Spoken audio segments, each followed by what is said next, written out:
welcome all of the participants. A very good evening, all. I'm Asmita, a center head at Jamshedpur Management Association, and I welcome you all to this B.A.K.E session with Ms. Vandana Bhalla.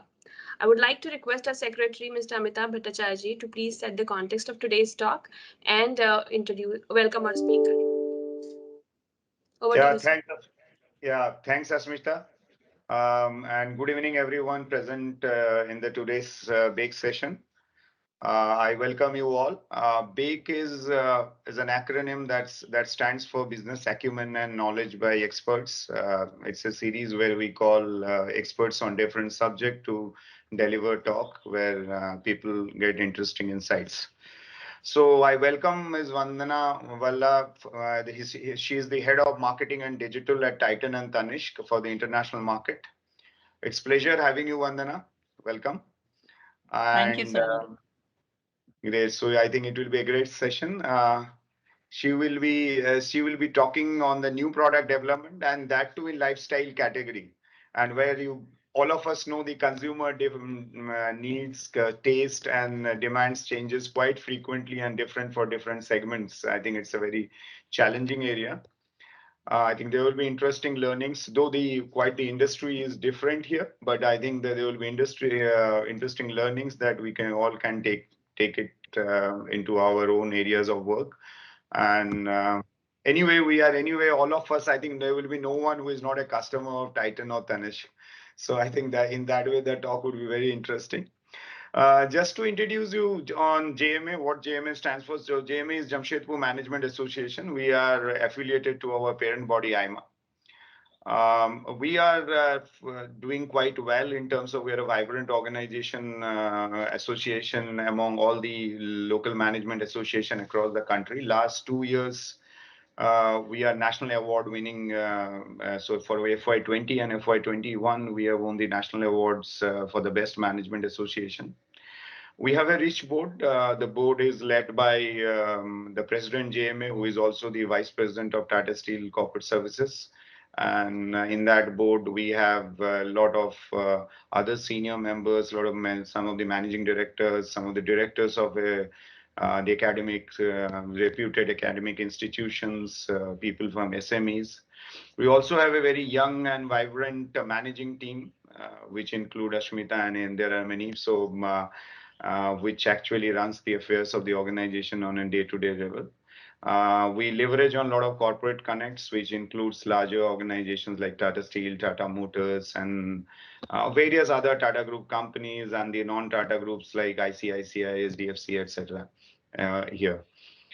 We also have good tie-up with academic institutions in terms of many of the people from there also join our programs, which includes Accelerate, IIM Ranchi, and the other and many more.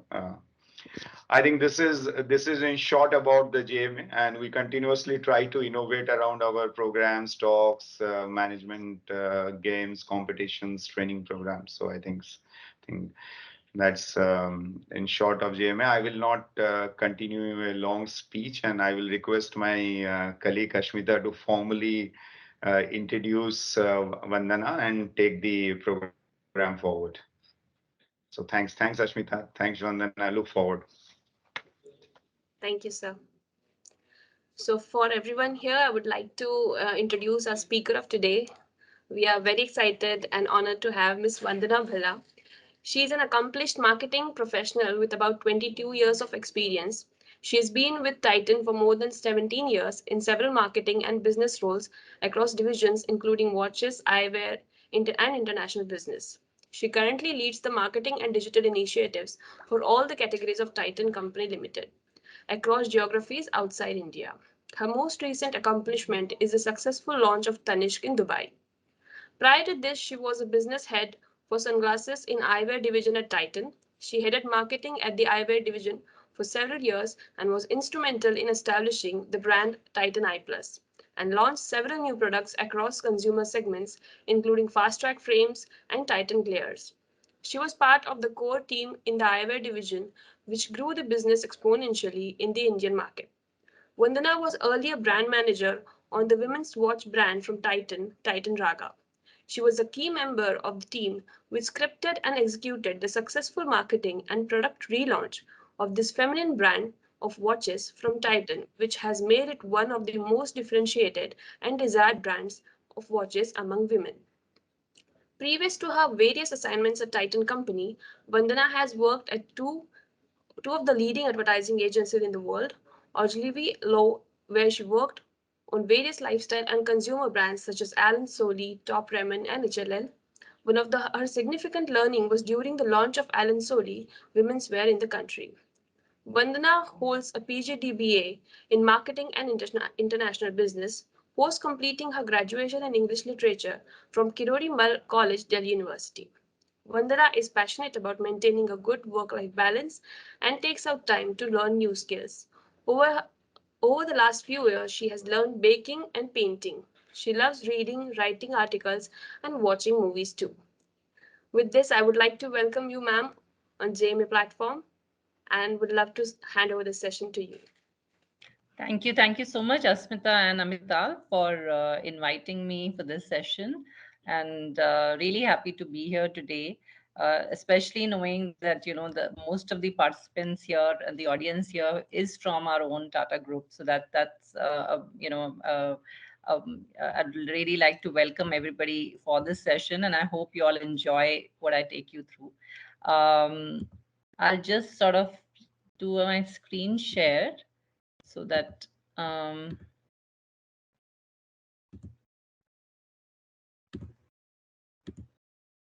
you see my presentation now? Asmita, can you Yes, confirm? ma'am. Yes, it is visible. Oh, sure, sure. So essentially, as Asmita spoke about, I have been in the field of marketing my entire career, and I think while I've been involved with a lot of brand building and creating advertising, including social media, events, PR, a lot of that. But I think what I have really enjoyed the most and learn to value the most in the process of brand building is to really create products which make your brand stand out from the competition and add value to the customer's life. And I think in the lifestyle space, especially creating products is a very, very interesting process. And I thought it would be a good opportunity for me to take you through how we at Titan really follow the process and in terms of uh, creating new products right from understanding the consumer need or understanding international trends, etc. And I'll take you through all of that in detail in my presentation and how we really feed all of that into really the process of creating products which then our consumers enjoy wearing in their lives. So essentially, like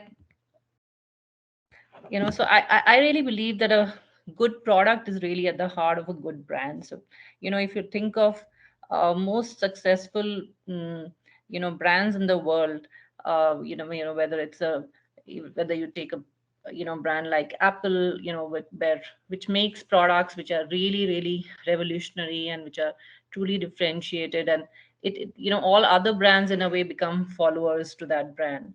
And I think even at Titan, when we launched in the country, the country was HMD used to be the largest player with mechanical watches, and at Titan we really introduced the whole we changed the way the watch industry worked and introduced quartz technology, and even the kind of designs and the choice that we have given to consumers over the years has been exemplary. And I think there's a lot of love and a lot of detailing and a lot of a refinement in the way we invest in every part of the watch between the marketing teams and the designers and our factory teams, and the stages that it goes through to really make the product that finally reaches the consumers. So there are essentially four different stages through which go into making a product.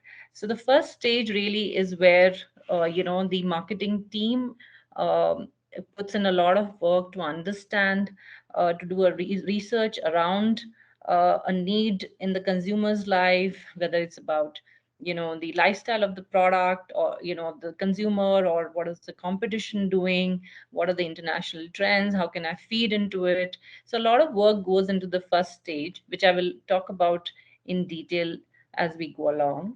And the second stage is when the entire understanding that is accumulated from the market is pooled into a brief, which is then given to the design team. And so the marketing team essentially takes the market learning, the consumer learning, the competition learning, and distills it all in the form of a formal brief, which is then shared with the design team. And at Titan, we have our own in-house design studio with designers across jewelry, eyewear, and watches who are accomplished and have been there for many many years, and they really understand not just the aesthetics of a product, but also the technical knowledge to make it really functional, as well as give it a form which is very very beautiful.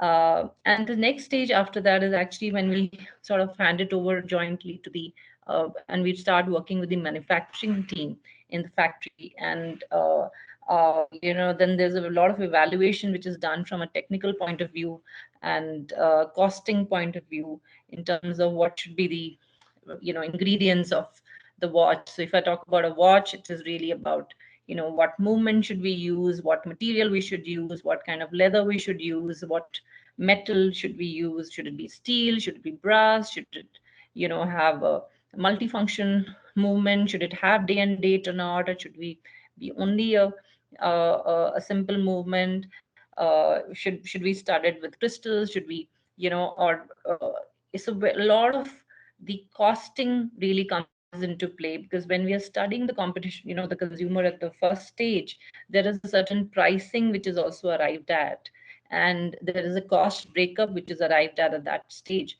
which is then evaluated from a design point of view, whether this really fits to the design or are there any changes required. And then the manufacturing team really gets into making a prototype for it.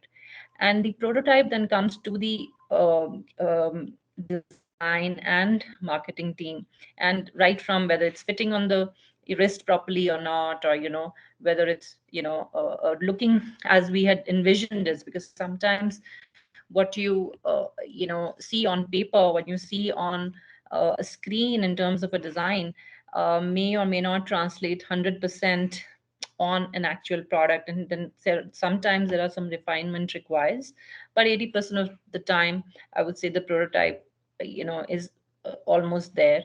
And then of course we start getting ready for launching it into the markets. So overall, these stages that we go through, if it's a new watch from scratch, then normally it is a period of around about 8 to 10 months that it takes to actually launch a new product from scratch. So I'll deep dive into each of these stages as we go along. And the first stage, like I spoke about, is really the research stage, where we try to find out more about the consumer, about the competition. And I'll talk about a little bit about the research methods that we apply at this stage. And while there are a lot of we do, of course, employ third party research agencies many a times, but many a times we also do a lot of our research on our own. And there are various methods that we constantly do throughout the year. So it's, while of course today I'm taking you through more like a linear process, but many times it's not really a linear process, because we are always trying to go to our markets, visit the markets, and try to understand what the needs are. And sometimes it may not always go in linear way. But to give you a view, there are essentially five sort of research methods that we employ throughout the year. So there is of course primary research, which sometimes is done by third party agencies, research agencies. Sometimes it's a qualitative research, sometimes it could be a quantitative research. But I also insist in my team always, and I have found in my experience, and when we meet our consumers on our own, then the nuances that we pick up from the consumers are very, very unique. And sometimes when we employ an agency, it's very difficult to have that transferred onto a presentation, what you can pick up in, during your own interaction. So I always encourage, myself as well as my teams to meet with consumers on our own. And then we are able to actually pick up a lot of important nuggets during these interactions. So sometimes it's a very organized way. Sometimes we are in the market and we are at some of our stores, and there are always consumers walking in. And if the I mean, there have been times when one sort of intercepts a consumer and say, would you have 15 minutes, and can I just talk to you about what you just bought, or what you were looking to buy, or did you really find what you were looking to buy? And sometimes we actually also get some of our current customers into maybe a conference room, a hotel conference room, or our offices, to actually have a more in-depth 1 hour kind of a discussion, maybe a focus group discussion with a certain set of consumers, based on a certain segment which we may have identified. So for example, a certain collection may be based, maybe targeting only a certain kind of a age group, like a 25 to 35-year-old needs are very different from maybe a 50 plus TG. And similarly, men in a certain age group may have a very different need from women's needs, or children may have, of course, very, very different needs in mind when it comes to different categories. So primary research is one key method of research. I should say this is something that, irrespective of what industry you're in, and whether you're in the lifestyle industry or not, whether I'm sure all of you would agree that having your own method of being in touch with your customers is always gives you invaluable inputs. The second piece that we really do a lot is to visit our stores continuously. So during our store visits, we sometimes observe the interaction between the store staff and the consumers. We try to learn what the consumers walk in asking for, and sometimes they may have a thing in mind, but they may actually convert to a completely different new product that they may get swayed by the sales team. And salespeople in our stores are very, very smart, and they can actually pick up what is the consumers are looking for, and how can I really get him to maybe upgrade to something better or something more expensive, so that they can also sometimes meet their own targets. So market visits and observations and taking feedback from store staff forms a very, very strong foundation of how what we feed into our new product planning. The third one, of course, is competition mapping. So we continuously sort of, for each of our clusters, for each of our, so for example, if it's Raga, then there'll be a different competition set. If it's Titan Edge, it will be a completely different competition set. For Edge, for Fast Track, it'll be a different competition set. So for the defined set of brands that we have defined as competition, we always keep an eye in terms of what new they're doing into the market, and our sales teams also keep feeding us from the market in terms of what new promotions are happening, or what new products they're launching, or what new offers they're running. Or so that's something that we keep getting a lot of information on. And it's very important for us to stay competitive and always have something different and differentiated, so that you are the preferred choice of the consumer. And of course, we also look at international trends. So at least at Titan, we are, there's a very, very strong emphasis on, as a market leader in India, um, we are always trying to see how can we stay abreast of the international trends. So for example, people who work in the watch category are always exposed to what's happening in the Swiss brands, and there are various fairs which happen internationally. And to visit those fairs and understand what are the kind of new technologies or new uh, aesthetics which are trends which are coming up. Similarly, when I was in eyewear, what we would look at, so in the eyewear industry, it's largely the French and Italian designers who are the best in the world. So there are a lot of work that we do with by studying those countries and those brands which come out of those countries, so that we know exactly what are the latest trends in those countries, and what automatically is going to sort of flow down to India in some ways, and how can we bring the latest to consumers in India.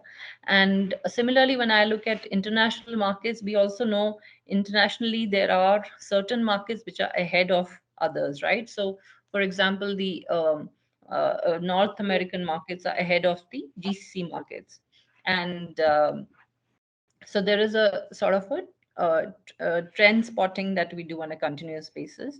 And we also look at a lot of secondary research, which sometimes is done by research agencies like Euromonitor reports, etc. Or sometimes just looking at, so if I'm focusing on UAE as a market, then we make sure as a team that we always accessing the lifestyle magazines of Dubai, and trying to see how what new is being talked about, what are the new fashion or lifestyle trends across categories, not just in watches or jewelry, but also in apparel or shoes or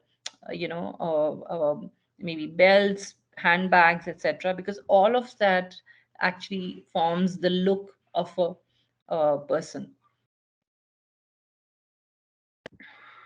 So this is just an example. You can see in the visual some of my team members doing, we sort of get some consumers into, a group discussion, and sort of ask them questions, and try to understand, about their lifestyle, what accessories do they like, when do they, what is the role of our category in their lives, and what do they think of our brand, most importantly, and how does it compare with the other brands that they think about or they're considering.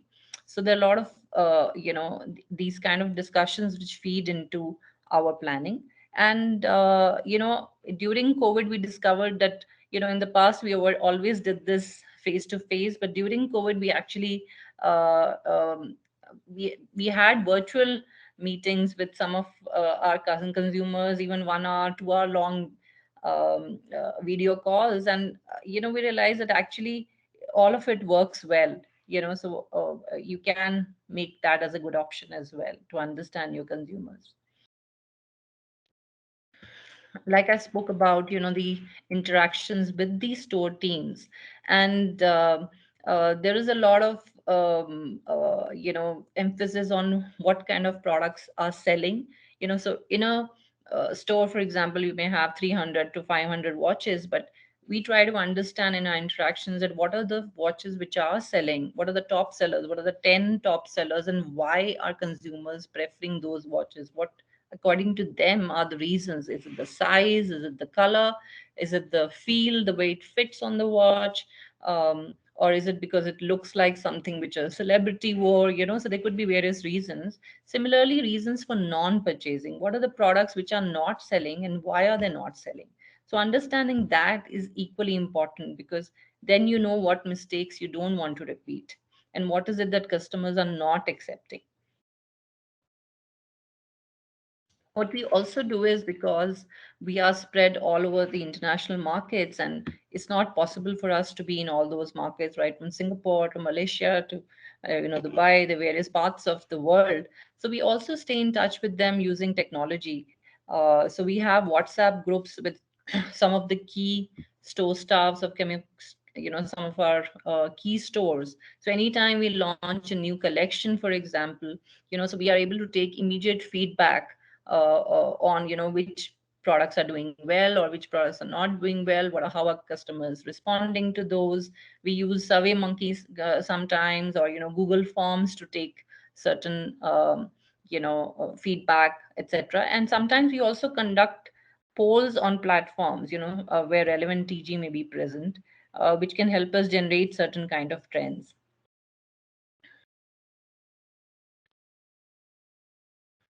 magazines I already spoke about, because I think, who are the key influencers in that region. So in each of our markets, we see that there are some local digital influencers whom we also follow online on the Instagram pages, etc. And we get to know what are they talking about, what are the key themes that they are talking about, which is resonating with our consumers. And sometimes, the kind of colors they may be talking about, certain colors or certain maybe a certain print being a design, a trend, and all of that is something we try to pick up to include into our product planning. And when it comes to cross category trends also, so for, if you look at this year, the very peri has been announced as the color of the year, and I'm sure a lot of lifestyle categories brands will try to create products with that color in mind, because consumers then tend to get attracted to those most popular color of the year sort of trend, and they want to be a part of that cult. And there are other I feel that as a company, since we make watches and jewelry, sometimes there are trends that we see in jewelry. For example, um, uh, earlier a lot of the gold jewelry used to be in gold color, and now we increasingly see that it's multiple plating colors which is coming in. So there is a white gold mixed with rose gold, or a gold, a gold color along with it. And those trends we are also trying to then carry forward into the watches, because finally a person wears them together on their wrist, so as part of their ensemble. So there are certain trends that we try to see across categories and try to see if we can feed it into our new product planning as well. So this is a stage when we kind of hand over what we understand from the consumer, from our store staff, from our competition, and distill it into the objective of the collection. Who is the target consumer? Who are we trying to, how we define that consumer, and give a complete, a detailed details about that to the design team. And then, of course, we specify how many SKUs, at what price point are we looking for, and all of that is given to the designers to actually then take it to the next level.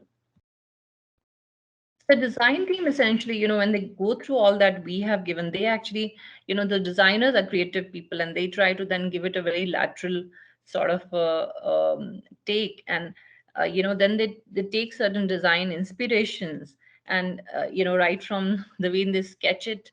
And it's a very interesting process, because they show us in sketch form, the concept form, and sometimes we say, okay, this is what's looking good, or this is something which is likely to be liked by the consumer, or these colors may go well. And then they translate into a final rendering of the product itself.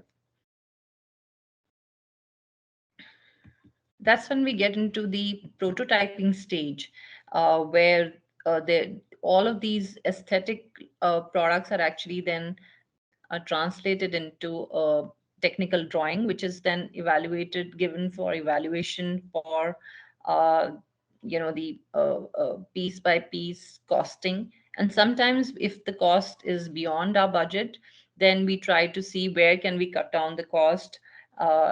And is this consumer, for example, more likely to value the form over the function? Then we try to prioritize the look over the functionality. Or sometimes if we feel that the customer may prefer to have the functionality or the durability of the watch, but may not care so much for the look. I'm just giving a very simplistic answer of example here, of course. But some of these decisions that we take at the prototyping stage, to make sure that it finally fits into our cost range, and so we are able to give it the right pricing. And it also price passes all the quality checks, because at Titan we have very, very stringent quality checks, which a lot of the fashion materials may not always pass through.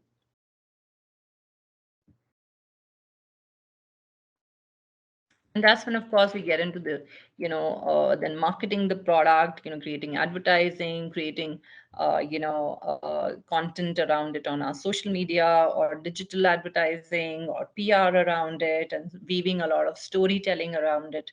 And of course, then it reaches the stores where there's a lot of visual merchandising work, which actually also helps to bring the story alive. So I have also put together some examples. At this point, I just want to check, Asmita, are we on in terms of time? Are we all right? Yes, ma'am, we can go ahead. Okay, just I'll take 1 minute, please. Mr. Jha, you have raised your hand. Is there a question?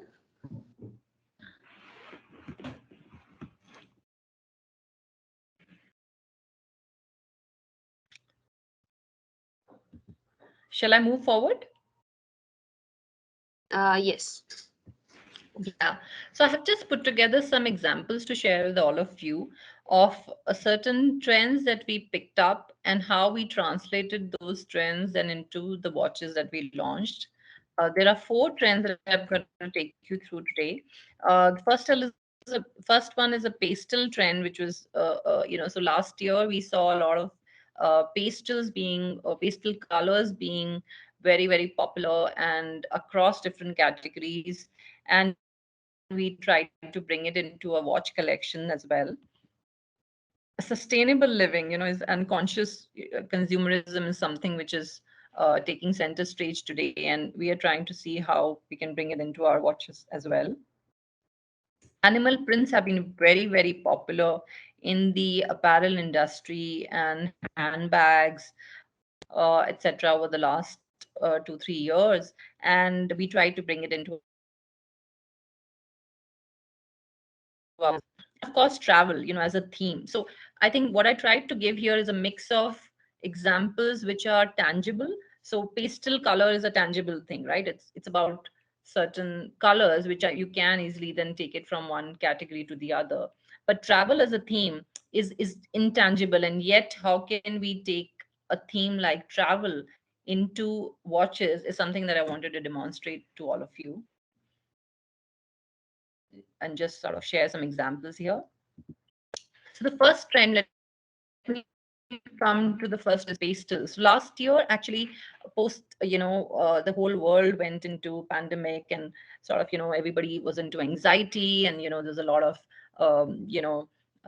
apprehension about the future, and apprehension about, the whole world has been under sort of a state of anxiousness. And after the second wave, we saw that a lot of brands, a lot of categories, right from hair color to makeup, or apparel, were going into these pastel colors, which is all about giving a certain soothing vibe to consumers. So because customers were looking to feel relaxed, and these colors make you naturally to feel relaxed. And even if you looked at the you look at wedding wear today, it has moved away from the dark maroons and reds to more pastel colors like sea greens and peaches, etc. So they're very, very, today day weddings are in, for example, right? So the whole palette has changed quite a bit. And this is something we saw across shoes and apparel to visual merchandising. And so even if so actually this what you see right now on the screen is part of the brief that we had given to the design team. And the ikigai, when I look at the ikigai book, the feeling that you get on looking at that book was part of our brief to the design team, that when a person looks at the watch, they should get that soothing vibe from the watch like you get from an ikigai book. So it was part of the the entire, while keeping it very, very elegant and minimalistic, and of course very, very stylish, because a lifestyle product has to continue to be stylish. So they were, at the same time, minimalism was also becoming like a trend, because people have been feeling the whole, the world has been in a chaos, and anything which is minimalistic sort of helps you to free up your mind and helps you to switch off from the chaos. So we wanted the styling to be kept as minimalistic. So this is the imagery that we gave in the advertising, which was very, very soothing. So this was a women's wear collection with very minimal feminine designs, very clean lines, but talking about how you feel when you're sort of feeling free, or feeling away from the chaos, which is what people wanted to break away from the first phase of the pandemic. And so these are some of the watches that we created, um, which are really all in very pastel colors. Very, we used very soothing colors like these sea greens and these beiges and pinks, etc. And even if you look at the logo here, Titan, we called it the Pastel Dreams collection, and the entire logo with that twig is also was conceived to make it look very, very pleasant to the eye and very, very relaxing. So I hope you get the entire relaxing vibe from this collection as it was envisaged to be.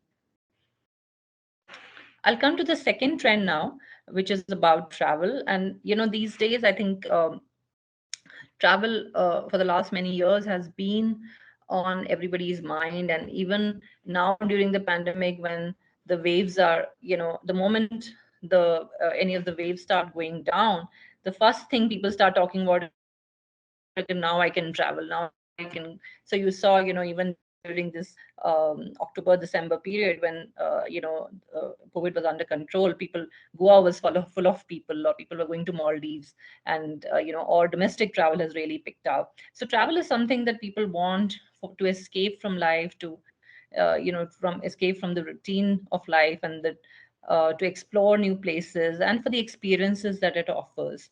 And we wanted to bring travel as part of our watches. So we called it the Wander Collection, which was really used and theme. So while we had given travel as a theme to the designers, what they took from that is the drone photography or aerial photography, and how places look when you're not in it, but actually when you zoom out. And so what you see, the visuals here are actually zoomed out visuals from the from a maybe a 20,000 feet height.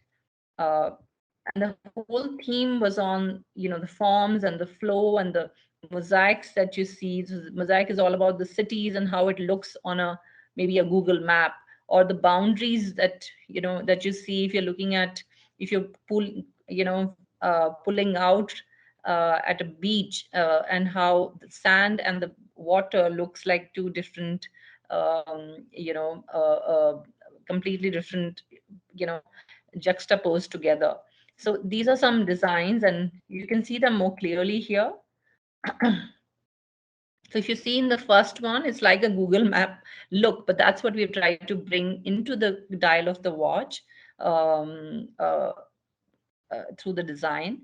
Even, and the second one on the right hand side, it's like as if a boat is going in the water in the sea, or so you can see the small boat where the date function is given in the blue watch, and the wave is right behind.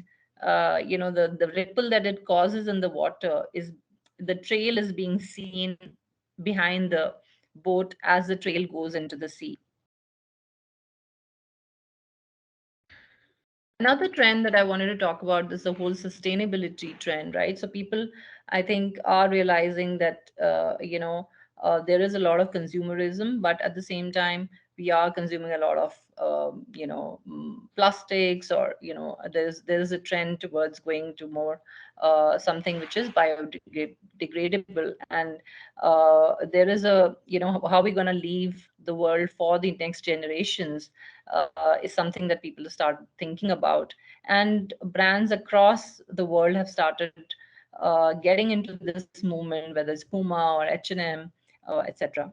And a lot of brands, even in watches, not just in the other fashion categories, but even in watches, there are brands which have started experimenting with materials like a bioceramic material, or certain kind of straps which are made. So Skagen is a Scandinavian brand which has experimented with straps which are made from recycled plastic bottles, for example.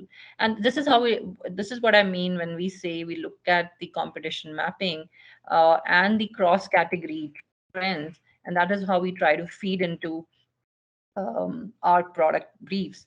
And what we came up with in Fast Track is something called Revibe, which is essentially a product which was made of recycled plastic and organic fabrics. So the watches here, everything is very very eco-friendly. And the so if you look at the leathers here, for example, there is coconut leather used on the left hand side. There is cactus leather, so these are all natural fibers which are really which work towards sustainability, and something with the youngsters really want to embrace, so that there is much more that we leave behind for the future. So, coming for the fourth and the last trend that I want to talk about is something which has been going a lot in the apparel and handbags and shoes categories. So, if you see here, animal prints is something which has been all over the last few years. And whether it's leopard prints or zebra prints, a lot of different kind of animal prints have been there across different categories. And what we did with this, we came out with a collection called Titan Animalia, March to Your Own Beat, which is really about becoming more bolder and really being more of yourself. And we took the entire. Yes, Asmita, you say something? So I'll continue. So these are some of the watches which were inspired by this. And if you see the way that this dial is done, the whole peacock feather is something you can see now how the inspiration is from the peacock feather.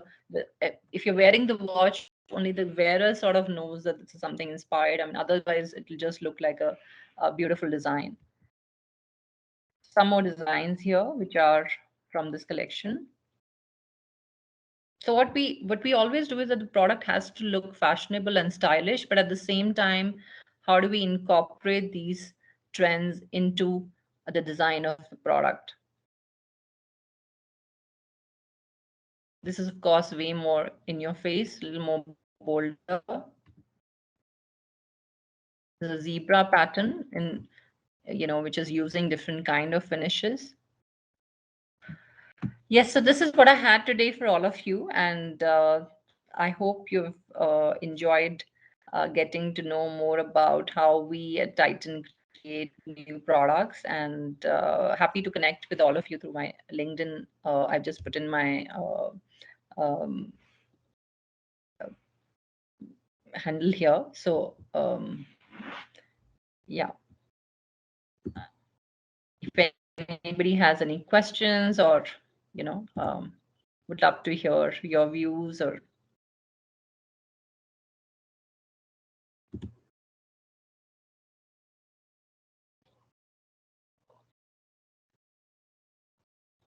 sorry, Asmita, you're on mute. Oh yes, oh yes, thank you. So I was saying, the thank you for the presentation. It was really interesting, and of course now the session is open for question and answers. We can go ahead and interact with Vandana ma'am, or you can also post your questions in the chat box.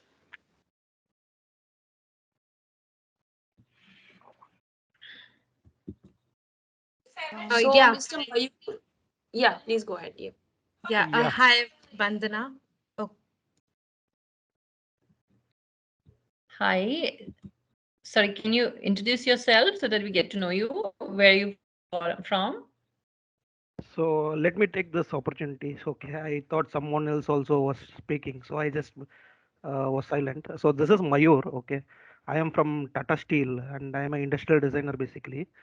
So my question to you, madam, is that when we are having this competition mappings and we are trying to have competition alerts or other things, okay. uh, I mean, like, if there is a competition which is out of, I would say, a watch market. I mean, for a Titan as such to say, okay, if there is some competition coming out from any other forms of industries, okay, how to stay vigilant about it. For example, if I'm saying Titan and watch entire scenario, I would see I am not using a watch, okay. I always use my mobile, and I always use that. I mean, the to see the time, I just use the mobile, or whenever I am there in the computer, I use only my desktop to see the entire timing, okay. So these are all like not your industries, or not we are not. So how to keep yourself vigilant about some industries which is actually taking away some of your products, I mean the sales of your products. Hi, Mayur. Thank you for the question. I think it's a very, very good question, and it I I do think that the one of the reasons the watch category across the world is shrinking today. It is sort of a, it is the watch category is declining today since the time that mobile phones have entered the world. And I remember even about 15 years back when I was in the watch category about 13, 14 years back, when the watch the mobiles had entered India in a big way, and almost everybody had started buying mobiles. We at Titan had done a study around how the mobile phones are impacting people, and what is the how is it going to impact the watch category.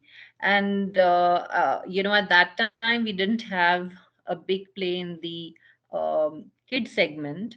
And what one of the things we decided to do at that time was to um, make sure that kids are used to the next generation should not just lose out and should not so get used to mobile phones that they don't get used to watches from childhood. And we had then revamped our play in the kids watches called Zoop, and given it a completely new life with new products, new branding, etc., and made sure we distribute it across our distribution. And our thrust on the kids segment was one big decision that we had taken at that time. And I think some of these measures of course pay off, and sometimes I think uh, uh, you know uh, I think we all the mobile phone advent is something that we were probably able to counter well. But I think in the last few years, as the smartwatches have entered, and there's a lot of play in the the bands, etc. There is a lot of threat from such categories. So we do try to keep an eye out, and what we are now doing the last few years is we are also upping our game in the smartphone, smartwatch. Not sorry, smartphone, smartwatch category, as well as the bands category under our Fast Track brand. So the only ways to actually participate in that and get a share of the new pie is the way we look at it. Does that answer your question, Mayur? Yeah, yeah, yeah, yeah. Sure.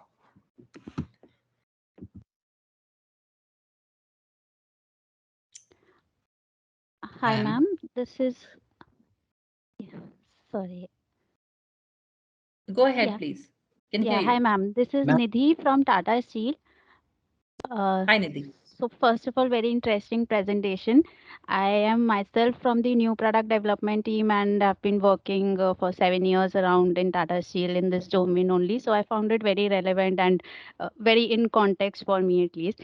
So I have many questions triggered from your presentation, but I'll limit to two as of now. So first Okay. thing is, ma'am, how do you trigger, or how do you start and tighten the process of product development? So it could be a new product development, it could be an upgradation of the existing product. So is it more through the sales team coming in and they giving a direction to the development team that this is what we require and this is what is to be done? or through the trends that you have shared, like you identify or constantly hear out the trends or try to search for the relevant trends for the industry, and then picking from there.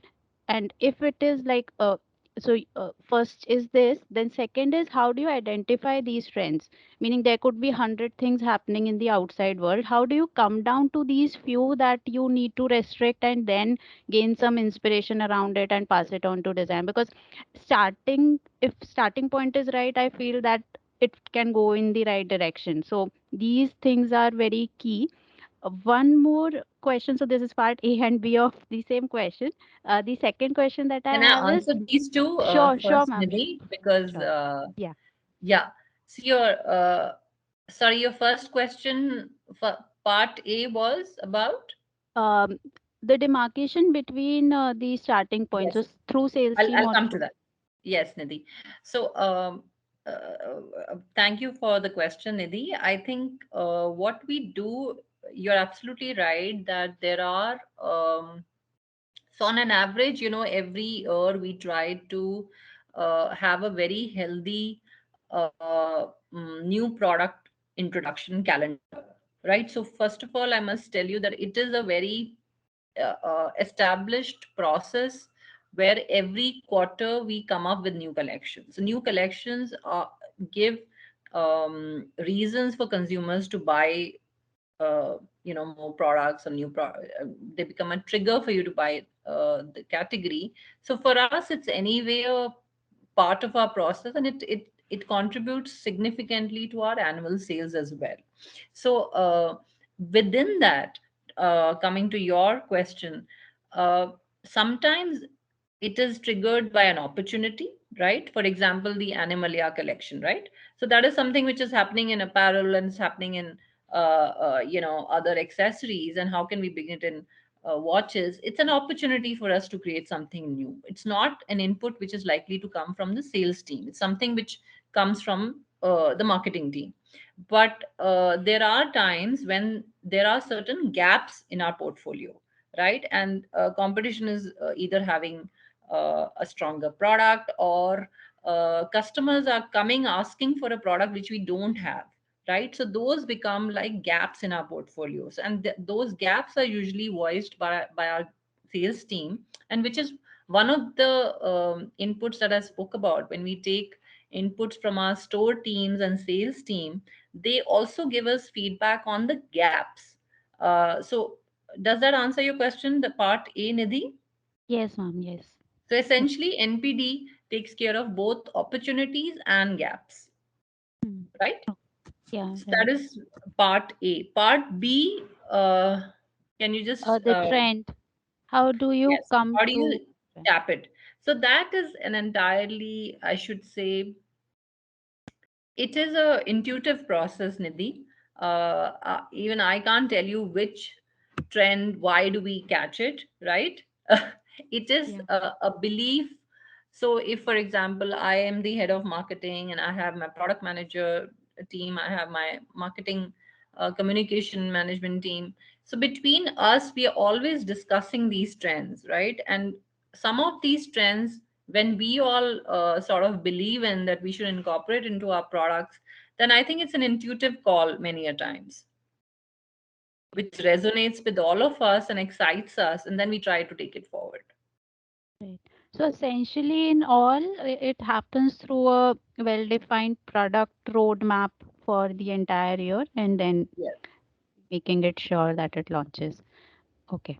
The second question that I have, ma'am, is um because of COVID, the consumer interactions, as you said during research, so they're in different stages at for different consumer inputs. We need to interact with them regularly. For example, for research purpose, in the initial insight stage, we need to capture.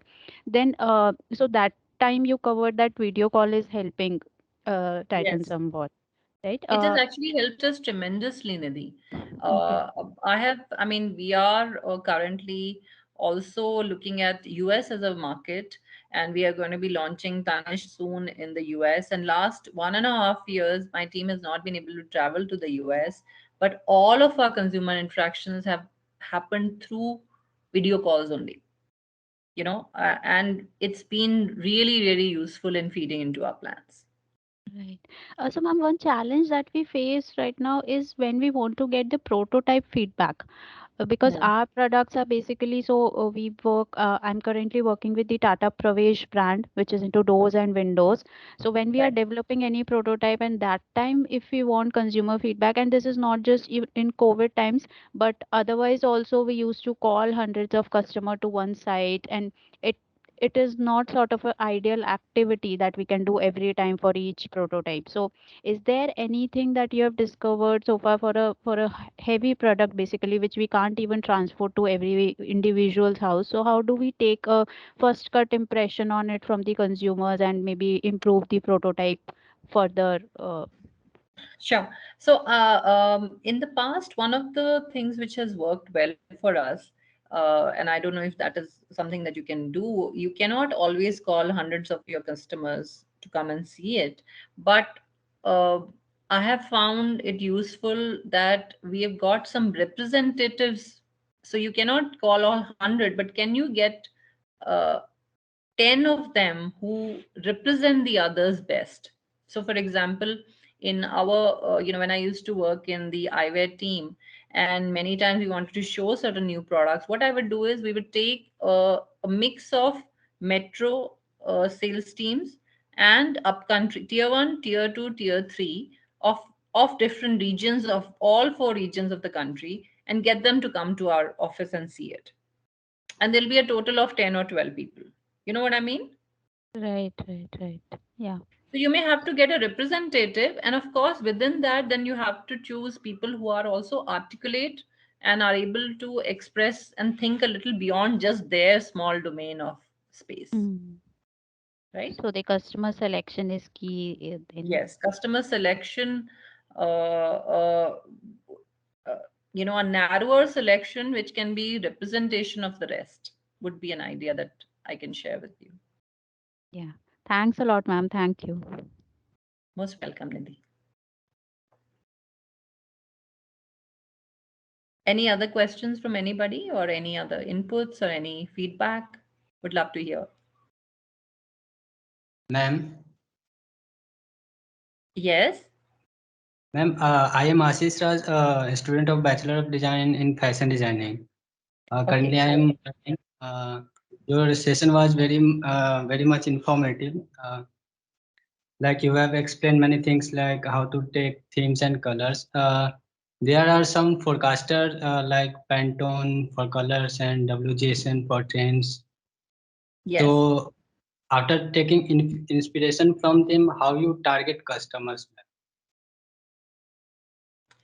So, that's a good, area that you brought up. So this year, for example, the Pantone color of the year is very peri, right?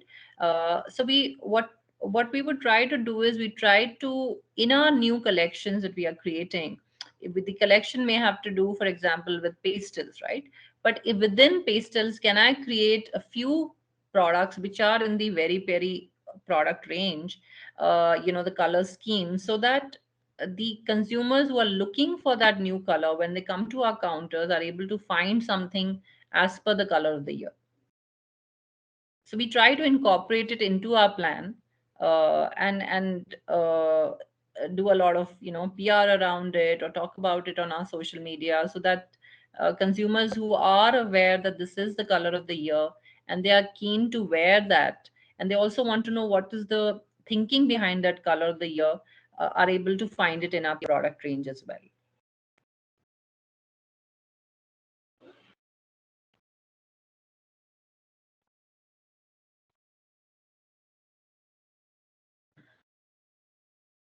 Any other questions from anybody?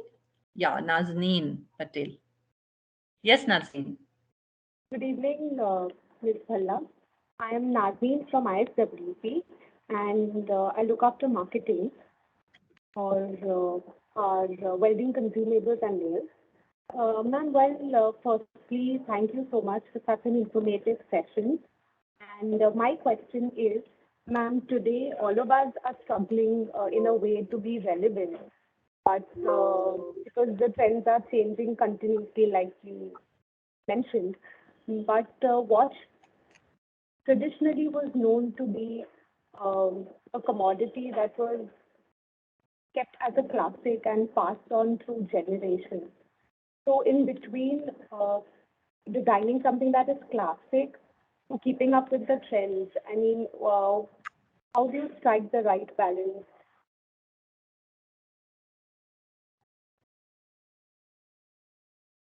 And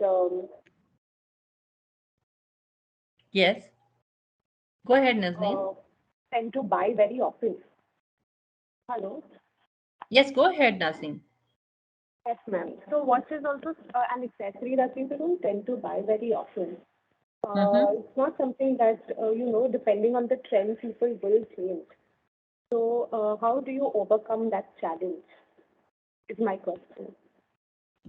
So I think, Nazneen, in the case of watches, what has happened is that different audiences have. I mean, the older audiences, for example, are still probably viewing it as a durable, long-term classic space. But today increasingly the younger people are looking at it completely like an accessory. And I'll just refer to the earlier question that somebody asked about the smartphones. And the now you can look at the time through your laptop, you can look at the time through your phone, etc. But so the watch has actually just become an accessory. It's more about your self expression. So what we have done in terms of lifestyle is that we, just because its functional value has gone down, um, and if we had let it slide like that, then our sales wouldn't have been sustainable, right? But then probably more and more people would stop buying watches. But what we try to do with with our trend spotting and continuous pipeline of new accessory based watch collections is that with the new trends, a person would want to buy a new accessory, just like you buy a new jewelry or you buy a new it's just another way of expressing yourself.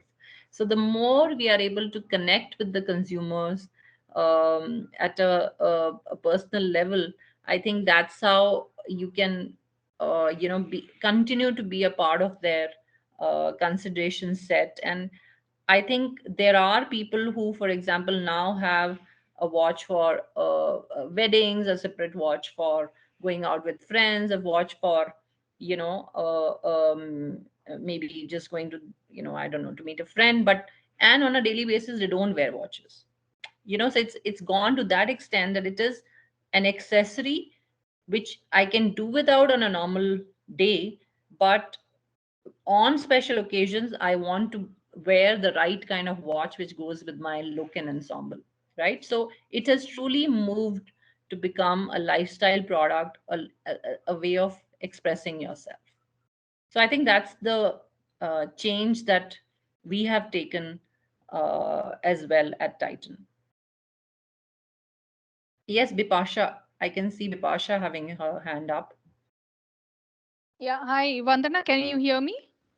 I can hear you, Bipasha. Yes, go Yeah, ahead. yeah, yeah. I'm Bipasha. I'm the product innovation lead from Tata Steel, and really appreciate the deck that you have prepared. Only thing is, I have missed the first portion of it, and if the deck can be shared, so that's the request. Coming to a question, see, I saw on the latter half of the presentation that you are dealing with lot of unknown areas like your bringing out bioceramic, your belt, and then also recyclable. My question is, how do you plan for such resources? You have already the ecosystem identified because uh, being into new product development and that too, you are doing it quarterly.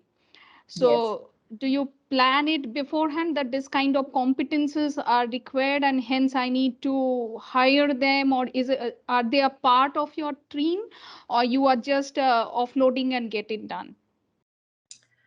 So I think it's a two-way process, Bipasha. It's not both ways. So we have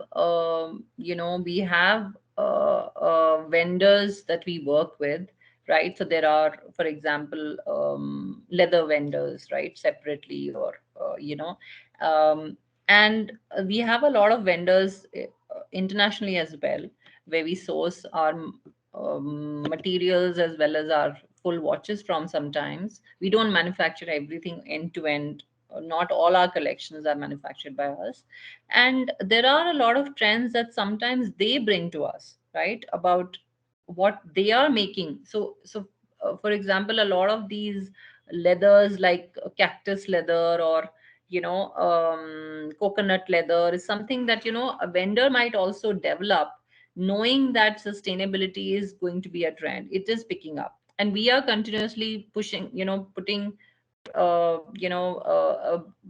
I think there is a lot of between the marketing team, design team, and the manufacturing sourcing team. And so we also have an NPD team sitting in manufacturing, as well as a separate sourcing team. And all of us actually work sort of in tandem.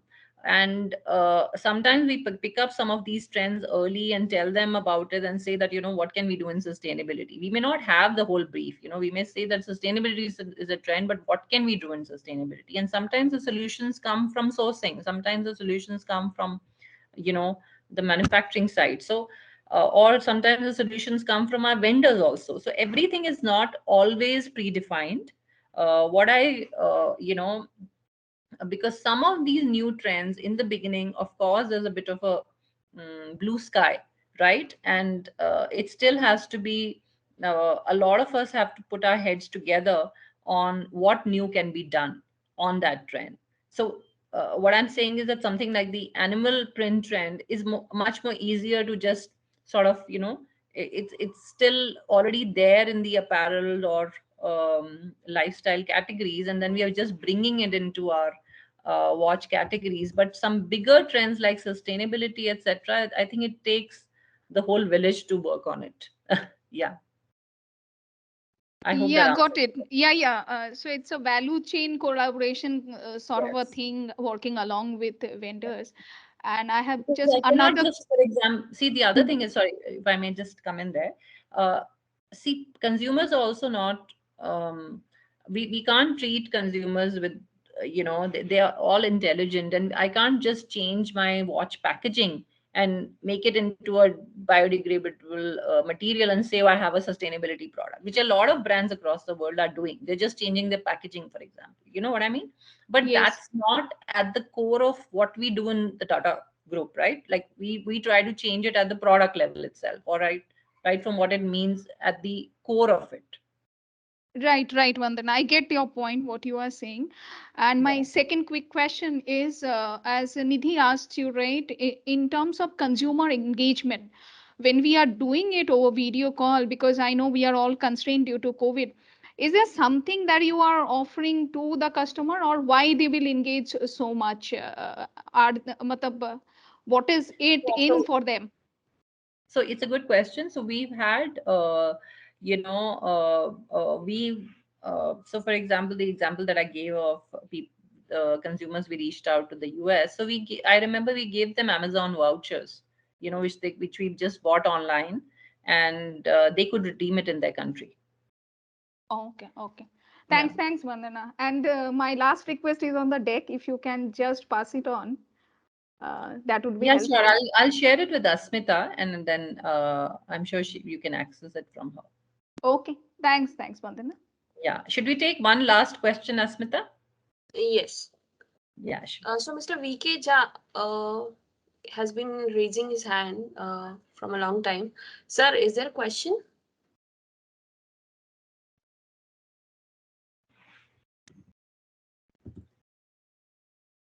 Okay. So Veena, you can go ahead with your question.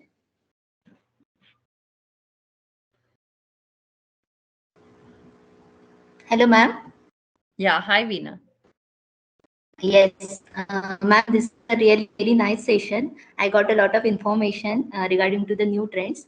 But ma'am, my silly or whatever the question is, that comes in my mind, how you can engage old and new trends according to the customer point of view. Can you just elaborate on that question? If you can get me a Yeah. little more context. Actually, what happened, ma'am? The old people having no idea regarding to the trends, and new generations working on the new trends means according to the pastel colors or whatever the trends are coming in the market, they are used to and they are buying some watches. But according to the old generation and new, how you can fill that gap and you are coming your products with the both customer satisfaction. Yeah, so Veena, what we have, I mean, in Titan, for example, if Mm. you go to any Titan watch store, right? I'm sure there must be a store near your house or wherever you stay. You will find a very large range, right? We Mhm. cater to a customers across age groups, across price points, across looks. So what I mean, it's really sits in the product portfolio management where essentially in a store where you will be finding a range of anywhere between 300 to 500 watches, right? In different Okay. price points and different looks. We do categorize our portfolio into different aesthetics.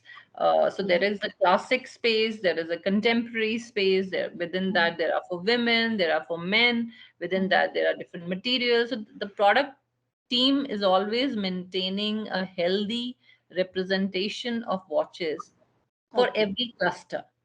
Okay. Okay. And Okay, ma'am. then the merchandisers are making sure that a certain representation is available at every single store so that no customer walks out not finding his kind of watch. Yes, yes.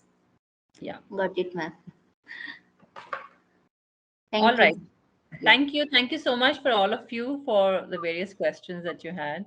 Yeah. Yeah, Thank you, Ma'am, ma'am. there's one last question if you're okay with it. go ahead. Avi, would you please? Yeah. Hi, Ms. Bhalla. Avi here. I work at the Indian Steel and Wire Products Limited. Hi, Ma'am, Avi. hi. Ma'am, my question to you is, according to now latest trends, there are a lot of iWatches, Fitbits, and so many digital watches. So a kind of demand shifting from the analog watches to more into the digital watches. How has Titan handled or dealt with such kind of paradigm shift, if I can talk about? And so ma'am, like certainly it must have affected somehow the your annual sales. So meanwhile, I think Titan has also launched its digital watches, a range of digital watches. So how does your model look like, or how does your TG now look like? Are you focusing more on the digital watches, or you're still going ahead with the analog watches, that for which the Titan is known for, be it Raga and all your advertisements, ma'am, of the Tata? I just want to compliment. I love them, and all the positioning, especially how you empower women in all of your advertisements. So, Thank you. if you Thank get you. my question, Yes, yeah. I got it. So Abhi, you're absolutely right that for the last few years, there is a advent of either bands, fitness bands, and now smart watches, which is coming in. And as per our data, about 25% of the watches sold across the world are now these smart watches or fitness bands, and analog has become about 75%. And over the last few years at Titan, what we have done is that we actually set up a separate wearable. So these are all falling under the wearable technology, right? There are the wearables where now we are even introducing eyewear, which is wearable, where you can, listen to your Right. music through eyewear, etc. So we have set up a wearables team separately, and over the last few years, we've even acquired, a startup called Hug, which was specifically into this field. So either through development with our vendors or through acquisitions, the organization has geared up to create a healthy pipeline of now, just like we have a quarter on quarter annual calendar for analog watches, we also have a wearables calendar throughout the year. So make sure that we cater to both kind of customers. All right. Thank you. Thank you so much. So I think that has we've already overshot the time a little bit. Thank you so much, ma'am, for the presentation and the answers that you've given to all the questions. I would like to request Avi Shekhar, Deputy Manager at ISWP and JMA Managing Team Member, to please present the vote of thanks and concluding remarks. Yeah, hi, Miss Vandana. Thank you so much for your, speech. Even I asked a question at the end. But yeah, like you said at the very beginning of your presentation, a good product is at the heart of a good brand. And I think what Tanushk and Titan has done in the field of a commodity, especially, these items ranging, like, earlier it was looked at as upon a commodity, and now being established as a big brand wherein even the international markets are demanding for such products. So the journey has been tremendous, and it has set an example for all of us, wherein we are ourselves trying to establish brands in different categories of products. So thank you, ma'am. Thank you for your time. On behalf of the whole Jamshedpur Management Association, I would like to extend and express my gratitude towards you and all the participants who took out time to listen to you. I'm sure they have learned a lot, like me. And always the innovative ideas, I think we are going to definitely incorporate in our work now. Thank you so Thank you much. so much, Avi, and thank you, Aspita, and thank you, Amitabh and the Jamshedpur Management Association for inviting me to this session. I really enjoyed taking you all through the session, and frankly, I was not sure because I knew a lot of the audiences from Tata Steel, and the category is very different from the lifestyle categories that I work on, and I hope that some of what I spoke about, there are some learnings that are useful to the audience. I really enjoyed this session. So thank you for inviting me. Thank you so much. Thank Thank you you, so ma'am. much. Thank you. Thank you, Avi. And thank you to all the participants. Please follow JMA on social media for our all upcoming events. We have Brain Bites quiz coming up on Sunday. So thank you all for joining in. Thank you, Vandana ma'am. Have a nice evening. And you can also, be in touch with me on my LinkedIn. You can search me up on LinkedIn. Given my link as well. I'll share it with Asmita and would love to stay in touch with all of you. Thank you. Thank you so much. That's very kind of you. Thank you, Thank you so ma'am. much. Bye. Bye. Bye. Take care, everyone.